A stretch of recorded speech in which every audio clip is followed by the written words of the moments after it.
Bismillah, sholatan wassalaman ala rasulillah, amma ba'd. Yang terhormat Bapak Kepala SD Negeri 1 Jelgong, yang saya hormati Bapak Ibu Guru SD Negeri 1 Jelgong. Alhamdulillah wa syukurillah, hari ini saya bisa bertemu ya, bersilaturahim dengan Bapak Ibu semuanya. Nah, langsung saja Bapak Ibu, karena ini tugas saya harus menyampaikan ini. Tentunya Bapak Ibu sering mendengar istilah deep learning ya. Apa itu deep learning? Sini kita sudah melaksanakan kurikulum 2013 ya. Apakah masih berjalan di sini? Enggak ya? Sudah kurmer semua ya? Kelas 6 sama kelas 3. Oh, kelas 6 sama kelas 3 masih kurikulum 2013. Nah, kurikulum 2013 pendekatannya itu scientific. Seperti apa itu pendekatan scientific? Ya, pendekatan scientific itu yang menggunakan metode ilmiah. Nanti anak ada mengamati, menanyakan, ada 5 kan? Terakhir mengomunikasikan. Nah, kalau untuk guru IPA ini sudah biasa menggunakan metode ilmiah. Metode yang dipakai ada PBL, ada PJBL, ada DBL. Nih, kebanyakan yang udah PPG kan di sini. PBL itu apa? Problem based learning itu yang seperti apa? Yang pembelajaran dengan model masalah. Yang seperti apa? Misalkan di kelas ketika pembelajaran PAI ya, ada misal menghafal Quran surah Al-Kafirun. Nah, jadi ada satu siswa atau sebagian siswa yang tidak mampu gitu Bu, yang tidak mampu melaporkan hafalan ke guru. Kemudian sebagai seorang guru kita melihat dasarnya apa, kenapa anak tersebut bisa seperti itu. Otomatis kita melakukan pendekatan terhadap siswa terlebih dahulu, dicari tahu akar permasalahannya, kemudian baru ke keluarga atau ke yang teman-teman yang terdekat gitu. Lulusnya ada bagian apa? PJBL seperti apa? Singkatan dari apa PJBL? Project based learning. Yang seperti apa project based learning? Ada project. Project itu apa? Ada hasil. Ada hasil. Apakah hasil itu harus berbentuk benda? Enggak. Tapi boleh apa? Selain itu, sesuatu yang baru itu seperti apa? Bisa konsep, bisa juga karakter, dengan berubahnya karakter itu juga PJBL ya. Jadi nanti ada sintaknya beda kan antara PBL sama PJBL. Kalau DBL apa? Jangan dipakai ya yang ini ya. Ya, ini decision based learning. Tapi ini nggak bisa dibahas. Oke, yang kedua, kurmer atau kurikulum merdeka. Di sini berarti kelas berapa yang pakai kurmer? 1, 2, 4, 5. Tapi 2025 harus sudah semua kurmer kan? Iya. Oke, kurikulum merdeka, pendekatan yang dipakai adalah diferensiasi dan sosial emosional. Yang seperti apa pendekatan diferensiasi itu? Menyesuaikan perbedaan. Perbedaan apa? Perbedaan siswa tadi, dari siswa peserta didik. Dari segi apanya? Misalkan kemampuan, ya, kemampuan bakatnya berbasis pada siswa, berpusat pada siswa. Iya. Jadi diferensiasi itu kita lihat asal katanya aja different, berbeda kan? Ya, jadi ketika Bapak Ibu ada di kelas itu bisa dianalogikan sebagai penjual nasi padang. Kan anak-anak itu customer kita yang mau membeli nasi padang kita. Anak tuh kan ada yang pingin sama cincang, sama rendang, sama telur dadar, sama ikan, beda-beda kan? Nah, anak kita pun sama dan kita harus memberikan kepuasan. Ya, jadi harus memberikan pelayanan yang hebat, yang luar biasa, sampai customer kita, anak didik kita itu merasa aku puas, aku benar-benar enjoy belajar di SD Negeri 1 Jelgong. Nah, anak kita itu datang satu dari latar belakang keluarga yang berbeda, dengan karakteristik yang berbeda, dengan gaya belajar yang berbeda. ada yang audio, ada yang visual, ada yang audio visual, ada yang kinestetik, tidak cicing udah kan. Jadi ada murid kita yang di kelas tuh kayak males, kayak begini aja ya. Apakah aku dianggap? Tidak, kita ingetin. Tapi kalau dia gitu lagi, nah gaya belajarnya seperti itu. Nah kita harus bisa memfasilitasi hal itu. Tapi dianggap tinggulah, disentak diharapun babaturan nah ulah karena kita sama dengan membuli. Hanya mereka nggak mau dengerin kita lagi gitu ya. Ada yang visual, nah bagusnya Bapak Ibu ke kelas itu kan bawa gambar. Kalau nggak bawa PowerPoint seperti ini, bawa fokus kayak gini ya, silahkan bawa gambar ke kelas gitu. Kalau sosial emosional yang kayak gimana pendekatannya? Nah, contoh ketika Bapak Ibu masuk ke kelas, yang pertama Ibu lakukan, wajah Ibu harus berseri-seri. Ulah Camrut. ulah camrut, beketut, hasum gitunya. Ulah teh bingung, jadi diajar teh. Namun gitu, itu yang pertama. Yang kedua, di persepsi Bapak Ibu berikan motivasi ke murid-murid kita supaya mereka semangat untuk belajar. Mindfulness, supaya mereka ada kesadaran penuh bahwa hari itu mereka akan belajar. Gitu, itu kan sosial emosional di pendahuluan loh itu. Biasa kan? Gitu, nanya kabar. Bagaimana kabarnya hari ini? Itu juga sudah masuk ke sosial emosional. Jadi mereka merasa diakui. Nah, di tengah-tengah materi, di inti, anak kita itu kan konsentrasinya paling hanya 10 menit. Setelah itu mah ambiar, tidak cicing lah, mesti fokus we. Nah, kita kembalikan lagi fokus mereka, salah satunya dengan ice breaking itu. Makanya kenapa Kurmer terkenal dengan kurikulum ice breaking? Kenapa? Karena kebanyakan salah kaprah, ice breaking dan loba teuing. Padahal jangan kebanyakan ice breaking itu, hanya selingan. Ketika mereka sudah hilang konsentrasi, hilang fokus, kita kasih ice breaking, ulang panjang teuing. Yang minimal misalkan sidang tepuk sebentar, lanjut lagi materi seperti itu, dan itu bisa berulang-ulang ketika di inti itu ya. Terus nanti di penutup ada refleksi, ajak anak untuk berefleksi seperti itu namanya pendekatan sosial emosional. Dan biasa sekarang tadi kan mengatakan bahwa deep learning itu kurikulum. Kita lihat Kurmer Menteri Baru, saking eueuh ngaranna tinggal Kurmer Menteri Baru. Kenapa disebut Kurmer Menteri Baru? Karena banyak yang ngomong bahwa ganti menteri, ganti kurikulum. Makanya disebut Kurmer Menteri Baru.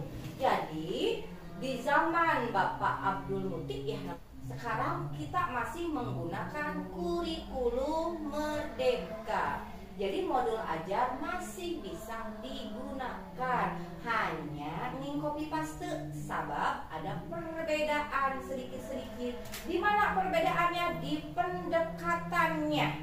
Pendekatannya adalah deep learning.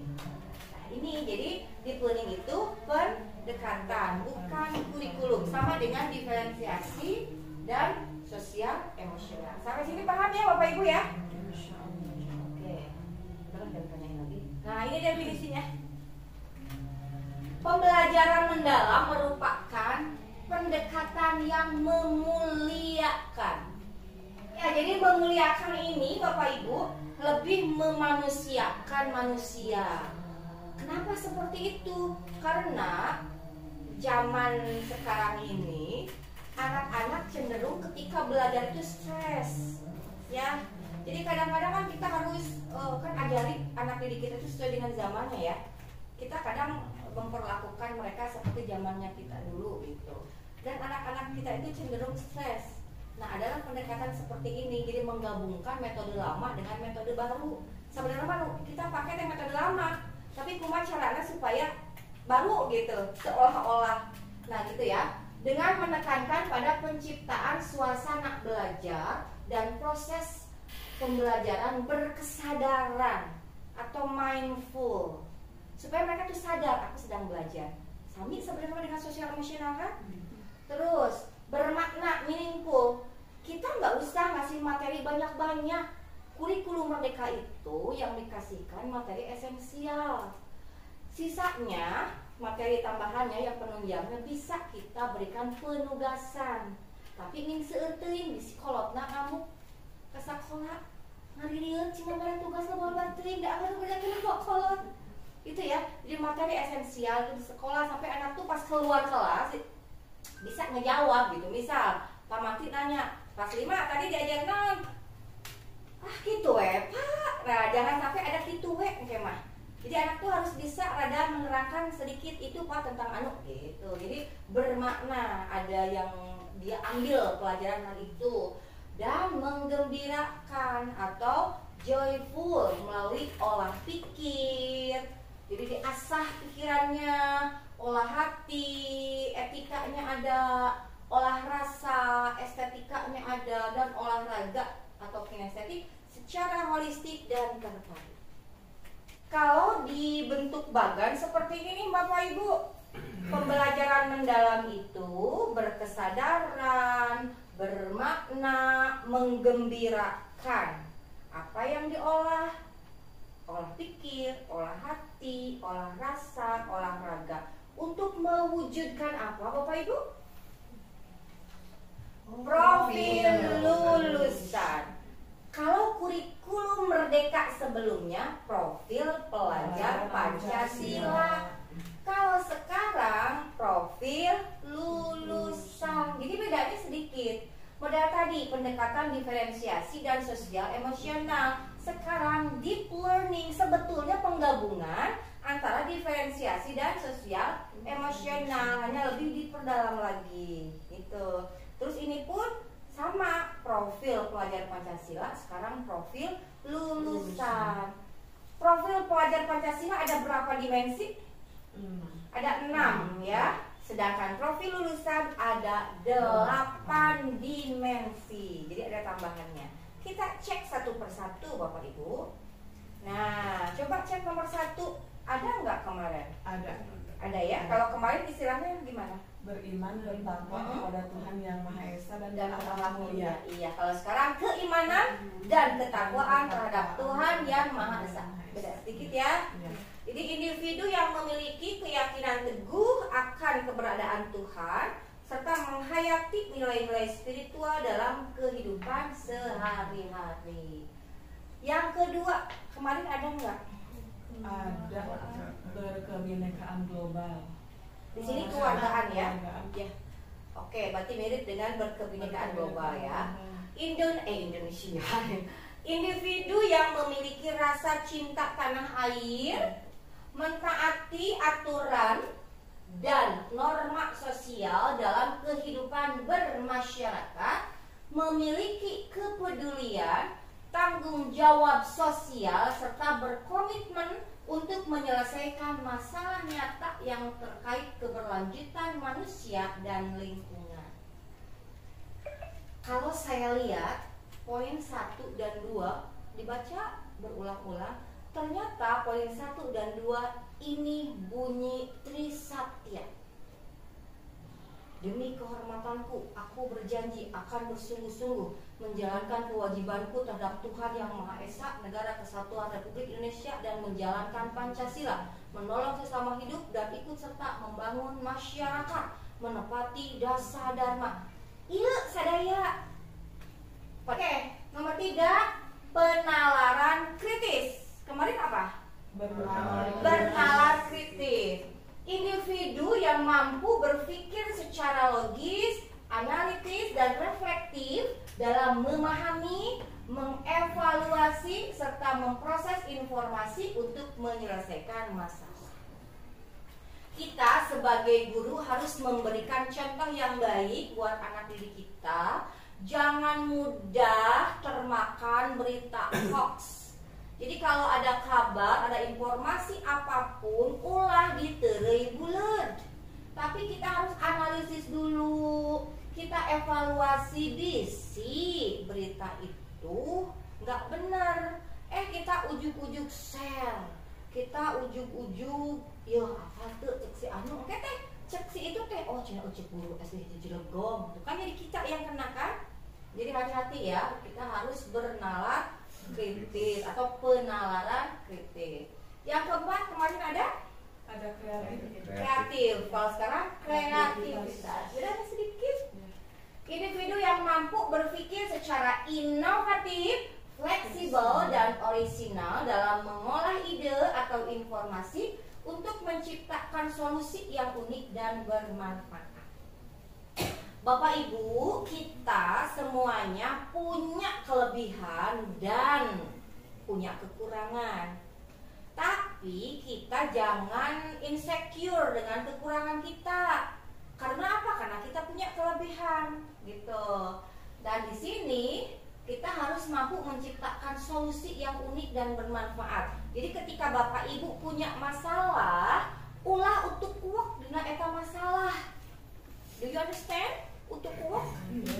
Yes. Jadi ketika punya masalah jangan terpaku ke masalah gitu. Kenapa? Karena masalah pasti akan bertambah. Jadi ketika punya satu masalah, kita datangkan solusi-solusi. Plan A, plan B, plan C. Gitu ya. Jadi akhirnya ya solusi ini aja coba, oh gagal, coba lagi gitu. Jadi ketika kita ingin ada di dalam golongan orang-orang yang kreatif, maka kita jangan terpaku pada masalah. Anak didik kita pun sama, ajarkan seperti itu. Oke, itu ya baru 4 ya. Sekarang kelima, kolaborasi. Kemarin ada nggak? Ada gotong royong ya. Individu yang mampu bekerja sama secara efektif dengan orang lain secara gotong royong. Jadi menurut Kurmer yang baru ini, gotong royong itu bagian di kolaborasi itu sendiri ya. Jadi kita mampu bekerja sama secara gotong royong untuk mencapai tujuan bersama melalui pembagian peran dan tanggung jawab. Gitu. Jadi nanti kalau Bapak Ibu punya kemampuan bisa berbagi tugas di sini. Nanti kasihan tuh Ibu segala numpuk cina ngumet. Oh, entar sebagi-bagi ya. Nah, di sini fungsinya harus berkolaborasi ya. Ini nggak usah dijelasin ya. Nomor 6 kemarin ada mandiri ya. Kalau sekarang kemandirian.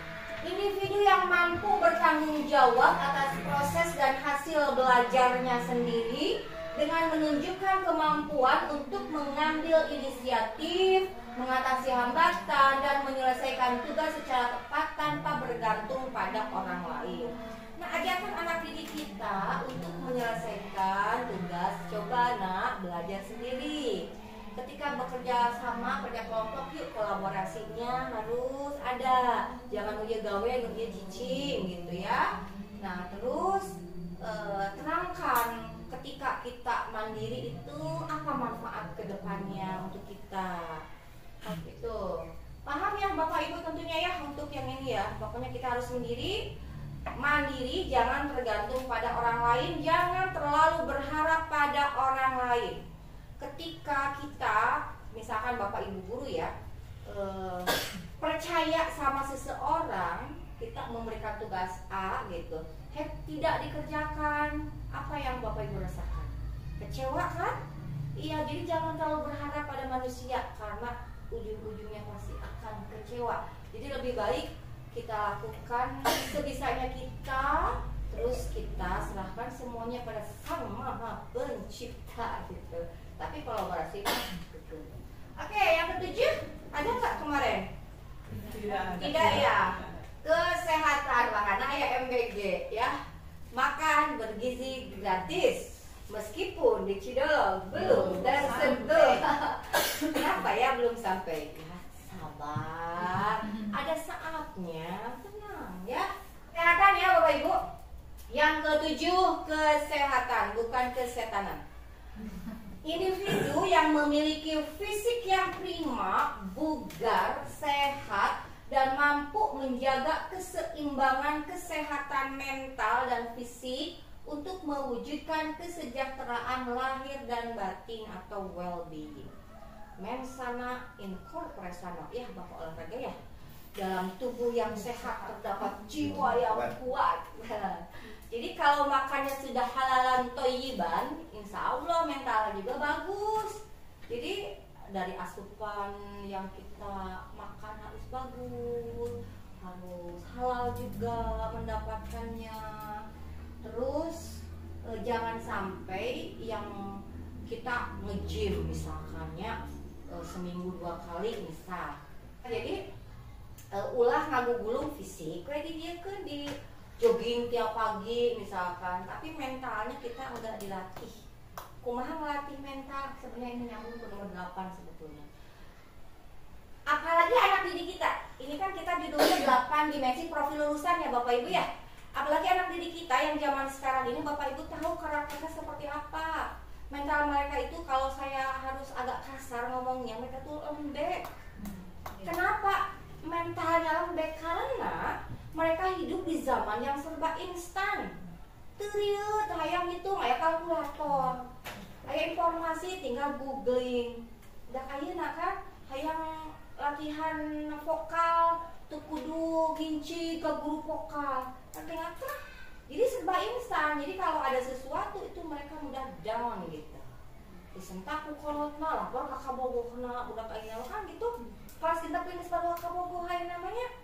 Gitu padahal ngurus si leutik tapi ka sagdek gitu teh kolotna. Nah, lapor kabar kabaturnya dia kelihatan mental dan fisik. Contoh jangan sampai ada murid yang ngomong gini, saya mau resign jadi murid SD Negeri 1 Jelgong karena guru-gurunya suka membuli saya dan teman-teman saya toksik semua, di-share di medsos. Wah, gawat itu. Berarti mental dia kena kan? Nah, bagaimana caranya? Silahkan Bapak Ibu, mental mereka usahakan sehat. Kudu dinangna nenek budak ayeuna. Terus Ibu bertanya, jadi ulah nyarekan? Boleh. Malah saya anjurkan. Kenapa? Karena nyarekan adalah sebagian dari pembelajaran menurut saya. Dan nyarekan pisan mah budak ayeuna siga urang nyokot keusik kayak ieu caranya. Iya, neng, gak rabang hal apa, tidak terarah akhirnya mereka. Tapi pula orang sih kita ngambil pasir, tapi orang merekat dengan emosi, tak ulah emosi, Pak. Pokoknya mah kita aturan aku, gitunya sakok orang tua, budak aman mereja. Tapi kumaha kieu, kita ayomi, gitu. Jadi ulang cara, ulang bagus teuing supaya mentalnya sehat. Dan ketika ada sesuatu jangan marahin mereka di depan teman-temannya. Sama dengan sedang membuli Bapak Ibu. Lamun rada kegeun, budak soleh, budak kaset engke diantasnya ku ibu di kantor sekedap kaset. Beuh gerak gitu. Tah geus dilebet ka dieu kantor. Ulah Alicia ulah kitu. Ari kaset. Tadi teh kunaon begitu. Urang ada maksudnya. Ya sentak-sentak tuh naon. Udah ayeuna lamun sentak, saya tahu kumaha karakter apa kieu.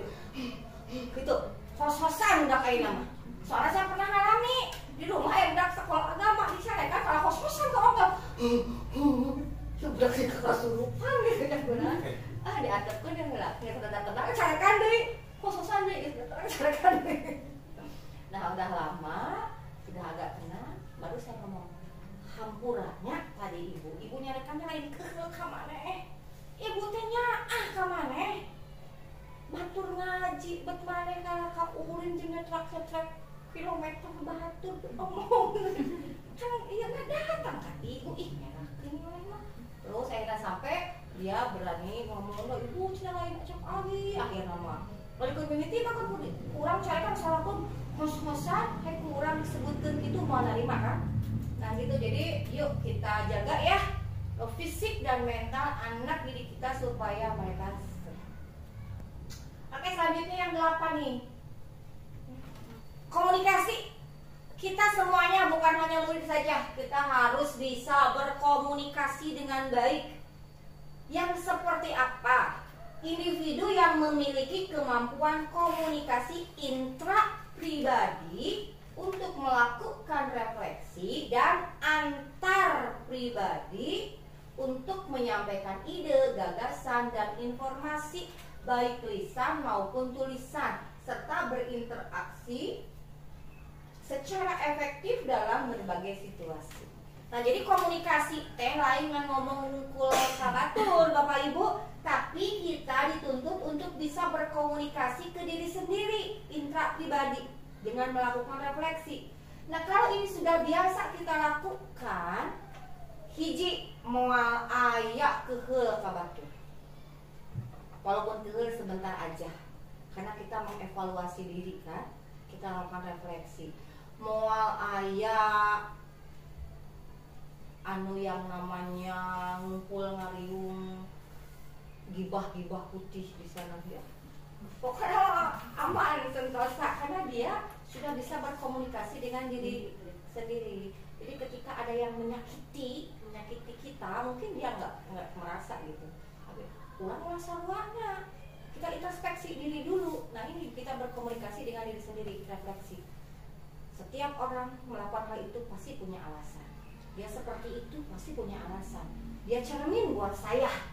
Dia ngomong A itu cermin. Oh, bisa jadi saya A. Berarti saya harus lebih memperbaiki diri lagi. Ucapkanlah terima kasih sama orang itu. Makasih ya udah negur saya. Makasih ya udah ngomongin saya. Cuma ironisme gitu. Terus selanjutnya ada antar pribadi, nyampaikan ide gagasan. Tadi ketika ditanya jangan takut, jangan malu. Ah, sih salah Cina. Nah itu, ini mental kita berarti masih lemah loh Bapak Ibu. Ketika ditanya, ide kita sampaikan aja. Siapa yang punya ide, sampaikan aja. Walaupun ide kita diketawain orang.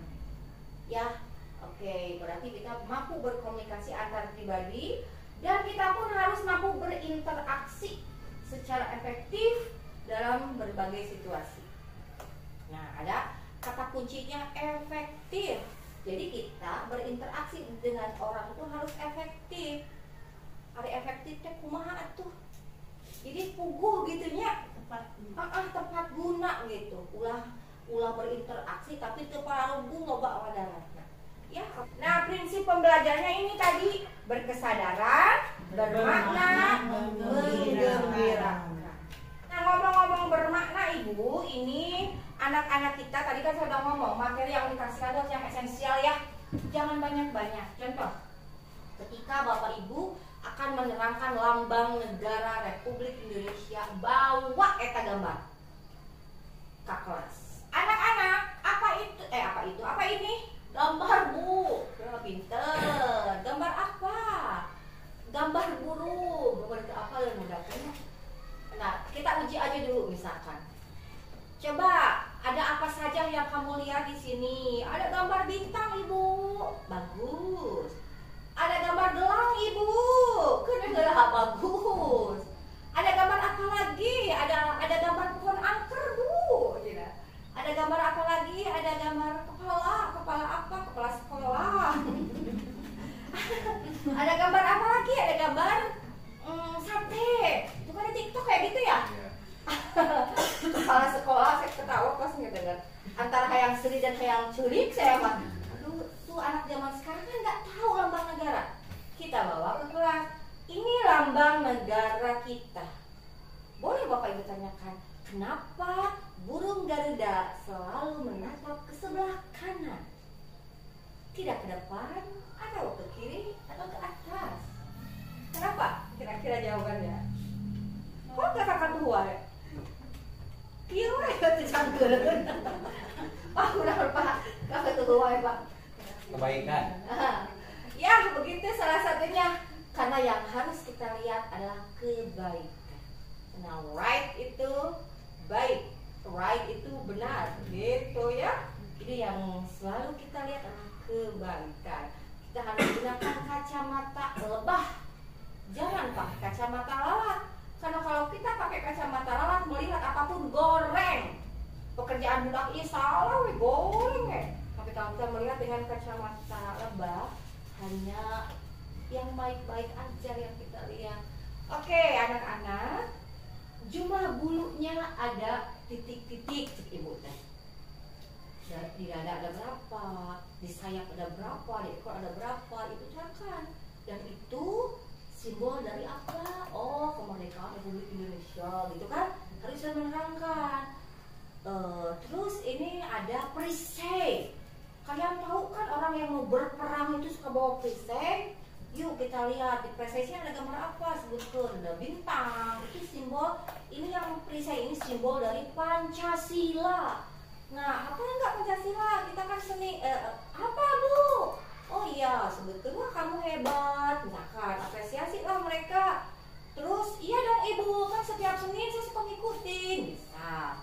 Nah, kita terangkan bintang itu apa. Ketika anak ada yang menjawab gelang, luruskan. Ini adalah rantai. Ini adalah pohon beringin. Boleh juga ajak keluar, ada pohon beringin kan tadi saya lihat itu Pak ya. Nah ini pohon beringin, bukan pohon angker ya gitu. Ini simbol dari persatuan Indonesia. Kenapa seperti itu? Enggak terakhir. Terus yang keempat itu bukan kepala sekolah saya. Ini adalah kepala banteng gitu. Nanti bapak kepala kita datang dong ke sini, fotonya berubah. Terus yang terakhir ini bukan sate, tapi ini padi dan kapas. Nah kayak gitu. Terus di kakinya itu mencengkram pita. Di pita itu ada tulisannya. Coba siapa yang bisa baca tulisannya apa? Mereka kan semangat ya, Bhinneka Tunggal Ika. Yuk kita cari tahu artinya. Terangkan. Nah lambang iya kasah. Anak dijamin bisa tangan pulang teh. Terus karena bapak ibu menyenangkan, ada gambarnya kan? Seperti itu. Di kelas ada? Halal liber enggak? Ada. Antum ayah kan halal liber berarti Kepala banteng mah ayah. oh ayah.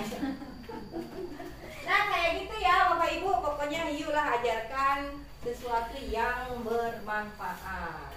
Oke. Nah anak-anak harus mengalami hal ini ketika belajar. 1 memahami, 2 bisa mengaplikasikan, dan 3 harus bisa merefleksi. Kalau hanya sekedar paham aja tapi tidak bisa diaplikasikan, sayang banget kan ilmunya bakal pokok deui. Nah, ajak mereka untuk melakukan refleksi ya Bapak Ibu ya. Biasakan setiap Bapak Ibu selesai materi, ajak mereka melakukan refleksi. Dan salah satu model untuk melakukan refleksi yang paling mudah menurut saya itu model 4F. F pertama itu fact atau faktanya apa. F kedua feeling, perasaannya seperti apa. F ketiga finding, hal baru yang mereka temukan apa. F keempat future, kedepannya mereka mau seperti apa. Terus Bapak Ibu teh, anak-anak, kita sudah ada di penghujung materi. Mari kita melakukan refleksi dengan model 4F. Wah, ulang udah kayak tahu si ibu bapak ngomong gitu. Gak usah diomongin itu model-modelnya, tapi kita ajak mereka berrefleksi itu kayak gini. Anak-anak, alhamdulillah ya kita sudah selesai mempelajari pembelajaran Muhammadah Bapak Ibu gaya anaknya ada campur Sunda gitu naon. Nah, Ibu guru pingin tahu nih hari ini kita belajar apa? Itu kan fact-nya kan? Anak-anak teh jawab belajar IPA, Bapak Ibu. Oke, materinya apa? Metamorfosis sempurna. Tuh kan anak sudah sambil mengingat kan? Sip, kata Ibu teh hebat, keren. Nah, sekarang Ibu guru mau tahu bagaimana perasaan kalian setelah mempelajari materi ini. Gali perasaan mereka. Mungkin mereka ada yang jawab ini. Saya sangat senang sekali Bu, karena Ibu bawa gambar kupu-kupunya cantik-cantik gitu. Ada deui yang jawab, perasaan saya di awal itu Bu bete karena Ibu nunjukin foto ulat. Saya kan paling takut sama ulat, misal gitu ya. Silakan gali perasaan mereka. Terus selanjutnya finding ya. Hal baru yang mereka temukan apa? Nah, apa saja yang sudah kalian pahami atau hal baru yang kalian temui di pelajaran kita kali ini? Anak-anak kan mungkin saja jawab. Kenapa saya pakai mungkin? Karena kan saya nggak tahu nanti seperti apa. Anak-anak kan jawab seperti ini. Oh iya, yang saya temukan gini, Ibu Guru. Saya baru tahu ternyata kupu-kupu itu tidak ujug-ujug ayak, tapi melalui proses ya, asalnya dari ulat. Nah, mungkin seperti itu jawaban anak. Oke, terus ya. Setelah itu kita future ke depannya. Yuk kita pikirkan baik-baik ke depannya. Kita belajarnya mau seperti apa. Ada yang ngacung teman anak-anak kita, Bapak Ibu belajarnya ingin seperti ini terus bisa jadi ke depannya saya tidak akan maehan deui hileud. Bisa mungkin mereka kan akan jawab macam-macam. Mangga itu mah ajak mereka untuk melakukan refleksi pelajaran apapun itu. Jadi ada faktanya, dari perasaannya, tanyakan hal baru yang mereka temukan apa, terus ajak ke depannya mau seperti apa. Nah, berhubung sekarang bulan Ramadan, sebentar lagi Lebaran ya. Tadi kan saya ngomong metamorfosis sempurna ya. Metamorfosis sempurna itu perubahan dari ulat menjadi kupu-kupu. Ulat itu nyebelin, pika keheuleun, pika gilaeun, selalu bikin kita emosi karena daun-daun di taman bunga kita rigil seek. Nafsu tuh nya lebih ke segala amuk-amukan. Setelah itu si ulat yang jahat itu, si ulat perusak itu, dia tidak makan, dia tidak minum, dia puasa selama 40 hari. Jadi dia mendekam dalam kepompong itu 40 hari. Setelah selesai 40 hari dia pun keluar dengan sangat cantik dan wujudnya pun berubah. Bukan ulat lagi, tapi kupu-kupu, pika yung-yunen, pika resepen, pika lucuan, warna-warni ya. Terus bisa membantu penyerbukan bunga juga. Jadi memberikan banyak manfaat kan? Mari di sini seluruh warga SD Negeri 1 Cilegon, jika sebelum bulan puasa kita jadi pribadi yang nyebelin, diomongin batur, kita ditempa di bulan suci Ramadan ini, mudah-mudahan pas fitri kita terlahir kembali dengan jiwa kita yang baru. Amin. Ulah bajuna wungkul anu anyar acuk dulang, tapi pribadi kita tidak berubah atau cenderung bertambah buruk ya. Mudah-mudahan ya, amin ya. Amin. Amin. Nah, seperti itu. Next kita lanjut ya. Nah, harus seperti apa ini pembelajaran? Harus interaktif, harus melibatkan peserta didik untuk aktif. Jadi jangan kayak saya, sekarang kan saya ngacacang, kalau ngacacang mah ngeloknya. Ngacacang mah ngomong sorangan. Nah, nanti mah Bapak Ibu di kelas harus anak tuh ajak aktif, tanya jawab gitu ya. Terus ketika anak mengajukan pendapatnya, salah, ulah dicarekan, usia mah sotoy, ulah itu sampai apa ya, anak malu gitu. Akhirnya besok ditanya lagi, diem kenapa ada sieun digitukeun deui ya. Oke, selanjutnya ciri-cirinya ini. Ada variasi aktivitas, bukan hanya klasikal saja ya Bapak Ibu ya. Ada per kelompoknya, ada individunya ketika mereka melakukan tugas itu. Biasa ini ya, jangan klasikal saja. Terus ada keterlibatan mental mereka, ada kesiapan mereka ketika mereka belajar. Terus guru itu hanya sebagai fasilitator saja, pengelola kelas dan narasumber saja. Tapi bukan berarti itu ngomong. Dari metode ceramah mah dalam model apapun kudu dipakai, dari ngebetem juga limbat mah tuh udah tengah ulang ya kumaha Bu. Tinggal bilang apa tadi? Dua itunya. Jadi kendali belajar sepenuhnya ada pada siswa. Kita mengarahkan, salah satunya pakai metode ceramah, tapi ulah gamblang nerangkeun. Kita terangkan. Anak-anak di sana ada LKPD yang sedang ibu guru buat. Silahkan yang ibu yang gimana sok terangkeun. Terus komunikasi tidak hanya satu arah, suasana kelas harus demokratis, menggairahkan, maksud menggairahkan menyenangkan anak gitu ya. Tujuan pembelajaran tetap dipertahankan. Metode belajar atau model pun boleh mau di luar mau di dalam. Terserah Bapak Ibu, itu fleksibel aja ya. Nah ini syaratnya. Model itu harus bisa membangkitkan motivasi. Jadi model memang nggak cuma Bapak Ibu ya. Mau model Saka oke nah boleh. Model pembelajaran harus merangsang keinginan siswa untuk belajar lebih lanjut. Jadi akhirnya mereka tuh penasaran. Misal tadi kan metamorfosis sempurna. Nyampe rumah teh mama terang tadi Abi sia diterangkeun metamorfosis sempurna oleh Bapak Ibu guru. Mama namut HP geura Abi pada googling geura mah pada hoyong ningali geura gambar aku. Jadi kan mereka penasaran di rumahnya. Seperti itu persis dengan anak saya di rumah. Nerang tuh mama apa tuh tadi diterangkeun kieu-kieu. Oh, nah teh tapi saya gitu terus kumaha sok kenapa HP mama sok lagi teh kieu sia aku wah nerangkeun dengan bahagia berarti dia ngerti kan. Oh gitu. Oh iya bagus kata saya teh. Nyamun nah teh mah padahal mah ini nyomo ini nyomo.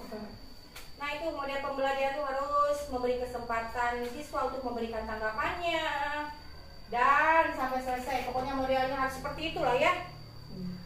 Tapi ada satu hal yang tidak boleh Bapak Ibu lupakan, bukan model pembelajaran saja di sini ya, tapi Bapak Ibu gurunya sendiri harus jadi model itu sendiri. Karena ketika Bapak Ibu berdiri di depan pintu, anak tuh akan melihat dari ujung rambut sampai ujung kaki. Ya, karena saya pernah dulu ketika ngajar, Ibu Maya kerudung narik setrikanya, aduh asli enak. Malu banget, anak sekarang kan gitu. Kemarin di sekolah lain saya tanya juga, mereka jawab, iya Bu sami ada ogenan cina aya budak dah. Saya masuk, ibu keding ke di lipstick, aya nama cina. Aya begitu, aya deui cina. Kemarin bisa. Aya cina Bu, kan abis lagi menteun, budak teh ngadeuketan. Ibu minyak wanginya seungit. Tuh untung seungit. Coba lamun kan budak masuk saya lumputin keleknya, aku mau kelas 2. Iya. Ibu bau ketik, aduh, parah ya mah. Jadi Bapak Ibu jadi model ya, harus wangi, harus kerudung rapi, baju juga rapi, ulah narikes ya, sepatu juga bersih, nggak usah mahal, yang penting bersih aja, gitu ya. Oke, terus media pembelajaran. Ini hanya alat bantu ya. Media pembelajaran hanya alat bantu, berarti bukan yang utama. Eta media pembelajaran teh Bapak Ibu, aya visual, audio, ada proyektif still media, contohnya OHP kayak gini ya. Ada proyektif motion media, misalkan bawa DVD, bawa TV gitu ya. Ya, mana yang biasa Bapak Ibu lakukan? Video suka? Jarang. Gambar ya. PowerPoint? Enggak. Canva, Games, Quizzes? Apa kok nama gambar yang sering mah ya? Oke. Dan lain-lain? Dan lain-lain. Yang sering dan lain-lain ya. Oke. Dan sekali lagi Bapak Ibu harus ingat bahwa hakikatnya bukan media pembelajaran yang menentukan hasil belajar, tapi 1. Isi pesan, 2. Cara menjelaskan pesan, 3. Karakteristik penerima pesan. Jangan sampai ingin kelihatan keren bahasa yang dipakai oleh ibu bapak ngajar ke anak kelas 1, 2 bahasanya bikinisasi. Hai cek budak teh itu aduh naon si ibu teh teu ngerti. Itu ya Bapak Ibu ya. Oke, sesuaikan dengan karakteristik penerima pesan. Dan akhirnya terima kasih.